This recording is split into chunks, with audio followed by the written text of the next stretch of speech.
Welcome back, ladies and gentlemen, to another Big Gold Belt movie review. Today, we're bringing you the latest from Spike Lee and his collaboration with Denzel Washington. This one is called Highest to the Lowest, and here's a quick synopsis. When a tight music mogul, widely known as having the best ears in the business, is targeted with a ransom plot, he is jammed up in a life or death moral dilemma. And again, stars Denzel Washington, Jeffrey Wright, A$AP Rocky, and a host of other actors that, for the most part, they're in the movie. Now, if you know anything about the collaborations between Denzel Washington and Spike Lee, these have produced some of the best films, I want to say, of modern times. The best to me of their collaborations is still Mo Better Blues, but there is Mo Better Blues, there's Malcolm X, there's He Got Game, and Inside Man, and this is the fifth one here. Now, just to be upfront about it, Highest to the Lowest is at the bottom rung of their collaborations together. That's not necessarily a bad thing, but those films prior are so good and so culturally relevant that I think it's hard, and it will be hard for this film to crack it. But this is also a remake of a 1963 Japanese movie called High Low that Spike has said that he's really been working hard to bring to the big screen. So when we're introduced and we jump into the character, we introduce of Denzel Washington playing not going to say the music mogul that it possibly reminds you of, but let's just say a very famous music mogul in the 90s who was known for having like the perfect ear when it pertained to getting hits. And that's the way Denzel plays David King in this movie, as the first part of the film is just about the music business and about his love for the music business and about him trying to bring his label back to relevance rather than sell them off. And then this film takes a turn. And to put it mildly, it takes a turn with no full emotion into understanding what that turn is, into a ransom plot as his son is kidnapped. And then from that kidnapping is where we get to the moral dilemma of high and low. And not going to say fully what that is because it needs to be a surprise for some people who don't know the original or who not been spoiled by trailers already exactly what happens in it. But when we get that moral dilemma presented and we get to see Denzel riff a little bit on his David King character about grappling with what means more, life or money, it takes on an interesting stance of a film as we go through this and as we're going through the moral dilemma. And then at the same time of going through the moral dilemma, we are dealing with cops who seem to be as inadequate as humanly possible, as they're also trying to figure out this ransom plot. And then we go into a very silly money drop situation of the ransom plot. And we are then introduced vocally to the protagonist in the film until it's revealed later on in the movie exactly who that is. Through all these things, the only consistent thing with Highest to the Lowest is the performance of Denzel Washington and Jeffrey Wright. Those two performances are really good in this film. Unfortunately, everything else around them is muddled. And while this feels exactly like you would expect a Spike Lee film to feel, from the visuals, which are great in this film, to just the scope that he shows the city of New York when he does movies like this. All of that you appreciate with Spike.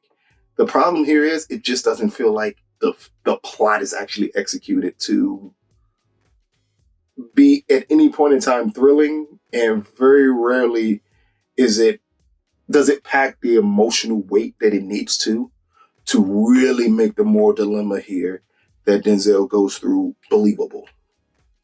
And that's probably the biggest issue with this film, is at times it just doesn't feel believable through everything that they're going through here. It's breaks in it where David is going through the ups and downs of either fatherhood or of his marriage, and you try to weave that into the plot of everything else that's going on, down to him changing his mind magically about certain things, and none of it feels realistic enough, or the character, it seemed like it wouldn't be a decision that character would actually make to help make the story more believable. Instead, it feels like plot points to push the story forward instead of really letting it sit in the emotional resonance of the film. And I think that's the biggest issue with High or Low is that while this is possibly the most entertaining Spike Lee film we've gotten in years.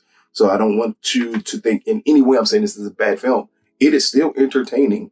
It's just entertaining with no emotional relevance in it at all. And I think that is the biggest thing that you step away from it thinking is that this movie in the emotional delivery of it kind of fails the performance that you're getting from Denzel and Jeffrey Wright. While again, the whole time, even though this is a remake, this fully feels like a Spike Lee film. And you will step away enjoying just the way he shoots the city of New York, the cinematography, even the little bit players that we normally get from Spike Lee films that show up in this movie here. They are entertaining in it also. But again, none of it feels like it's in service to the plot. None of it feels like it's in service to making the story better. You just have to go along with the ride to attempt to figure out exactly what's going on here. Unfortunately, and this is partially because we've been programmed, I think, as a movie going public to expect a big twist, expect something that's just going to catch you out the blue. None of that happens in this film. It is very straightforward. Vocally, you know who the protagonist is before he's ever shown. And when he is shown, and when we get to that third act where you're expecting this either amazing turn of events to happen or explosive finale, it falls with a whimper completely. And I think it possibly did that way because the moral dilemma was supposed to be the crux of the film of what makes you like really sit and stir and think like, what would I do in this situation?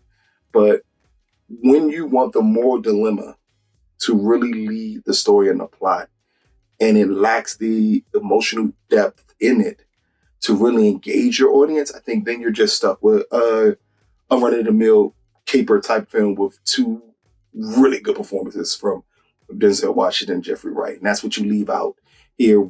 That's what you leave wondering after you watch Highs to the Lowest is exactly what was the point of this.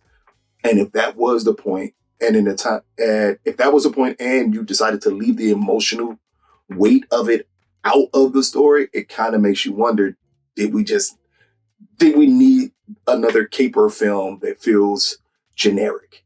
And that's what you kind of get here with Highest and Lowest. But Highest and Lowest presented by A24 via Apple Original Films. Now, it is currently in theaters, very limited theaters, but in theaters. And then in 2 weeks, it'll be on Apple TV. Out of a possible 10, I'm going to give Highest to the Lowest a 7 out of 10. This is still an entertaining film. Denzel does a solid job in this film. Not his best work of recent memory. Definitely not his best with Spike Lee. I think, again, this is at the bottom of their collaborations.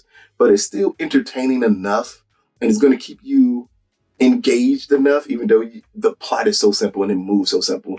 You're going to be expecting that big finale. You're not going to get it, and I think that is a huge letdown of this film.